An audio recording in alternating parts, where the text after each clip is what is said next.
36절입니다. 36절은 요한의 증언보다 더 큰 증언인데 요한의 증거가 매우 훌륭하긴 하지만 예수님은 그것보다 더 큰 증거를 가지고 계셨습니다. 그것은 꼭 예수님께서 행하시는 일이 있었는데 이 일은 하나님께서 예수님으로 하여금 완성시켜 구원의 역사이며 하나님께서 해오시던 일을 마무리 짓는 완성의 역사였다고 합니다. 그러므로 예수님께서 하시는 일을 보고 그가 아버지께로부터 보내심을 받은 메시아이심을 알 수 있습니다.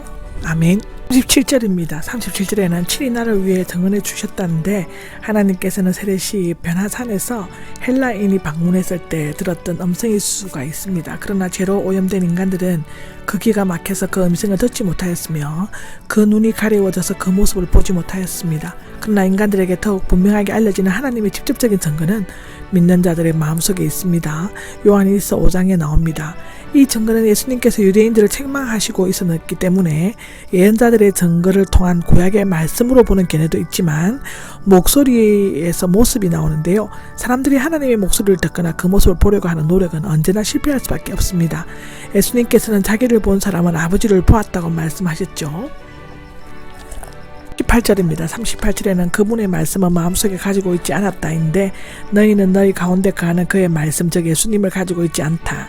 하나님의 말씀은 이미 오랫동안 예언자들을 통해 그들에게 전해졌었고 또 예수님께서도 말씀을 전하셨지만 그들은 하나님의 말씀도 예수님도 모두 거부하였습니다. 39절입니다. 39절에는 성경이 나오죠. 성경의 목적은 그리스도를 알게 하는 것이며 성경 가운데 있는 예언이나 역사, 교훈은 그리스도를 증거하고 있습니다.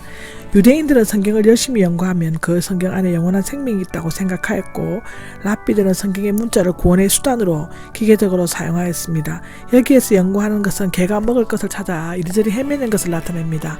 그러나 성경 말씀은 문자적으로 열심히 연구하는 것보다는 그대로 순종하여 지킬 때 영원한 생명이 주어지기 때문입니다. 여기에서 생각하다를 명령형으로 보고 너희가 생명을 얻으려면 열심히 연구하라고 번역하기도 하는데 내게 대하여 증언하고 있다가 나오는데 성경의 참된 가치는 예수님에 대해 증언하고 있다는 데 있습니다. 사실상 성경의 모든 내용은 예수님에 관한 증언하고 있는 것인데 유대인들이 열심히 성경을 연구했지만 구약 성경이 영생을 주시는 분으로 가리키고 있는 예수님을 믿고 받아들이지 못한 것은 그들의 그릇된 편견과 병적인 교만 때문이었습니다. 41절입니다. 41절에는 사람들에게는 영광을 받지 않았다가 나오는데 본래 하나님이신 성자 예수님은 신적 영광을 지니셨기 때문에 사람들에게서 영광을 받지 않으실 뿐만 아니라 오히려 영광 받은 것을 거절하셨습니다. 예수님은 아버지의 영광과 함께 하심을 추구하셨고 성부 하나님께도 친히 예수님의 영광을 나타내 주셨습니다. 바울도 사람에게서 영광을 구하지 않았습니다. 데살로니가 전서 2장 6절에 나옵니다. 42절인데요. 42절에는 하나님을 사랑하는 마음이 나옵니다. 예수님께서 사람들에게서 영광을 받지 않으려고 하신 것은 유대인들에게 하나님을 사랑하는 마음이 없을 것을 아셨기 때문인데요. 하나님의 사랑하는 마음은 문자적으로 하나님의 사랑이지만 헬라어 소유격은 소유와 목적을 표시하므로 인간들을 향한 하나님의 사랑이 맞는 것 같습니다. 하나님을 향한 인간의 사랑, 즉 하나님을 사랑하는 것은 번역할 수 있는데 여기에서는 유대인들의 그릇된 행동에 대해서 다루고 있으므로 후자의 의미를 취하는 것이 좋습니다. 유대인들은 엄격한 율법 준수와 전통적 교회 또는 성경 지식을 자랑했지만 하나님을 사랑하지도 그리스도를 받아들이지도 않았습니다. 43절입니다. 내 아버지의 이름으로가 나옵니다. 유대인들에게 있어서 이름은 그 사람이나 사물의 인격이나 존재 자체를 의미하며 아버지의 이름으로 왔다는 것은 하나님의 일과 그분의 영광을 위해 그리고 하나님의 신성을 드러내기 위해 세상에 왔음을 의미하죠. 하나님을 사랑치 않고 진리보다 그 짓을 더 사랑한 유대인들의 자신의 영광을 구하지 않고 비천하게 사신 예수님을 믿지 않고 무시하였습니다.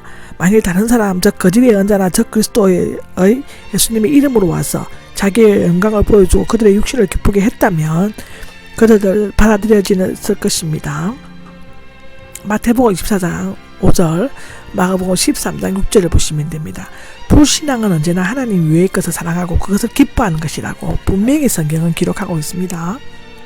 44절입니다. 하나님으로부터 오는 영광인데요. 어떤 사본에는 하나님이 없지만 오직 한 분은 하나님을 가리킵니다.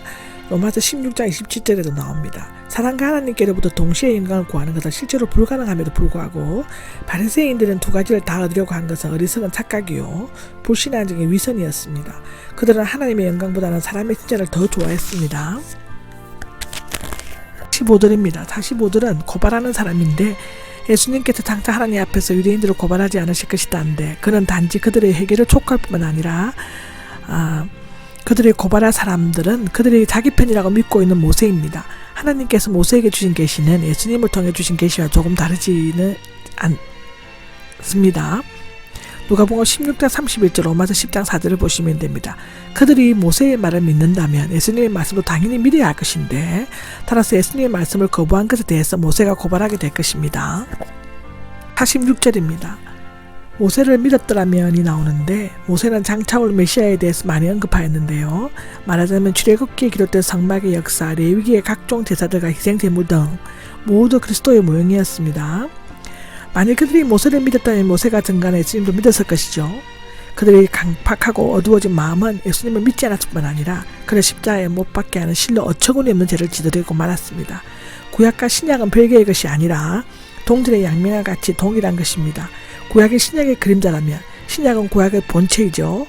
구약 성경 전체 특히 모세는 그리스도에 의해 완성되었고 예수님은 율법의 마지막이 되셨습니다. 아멘.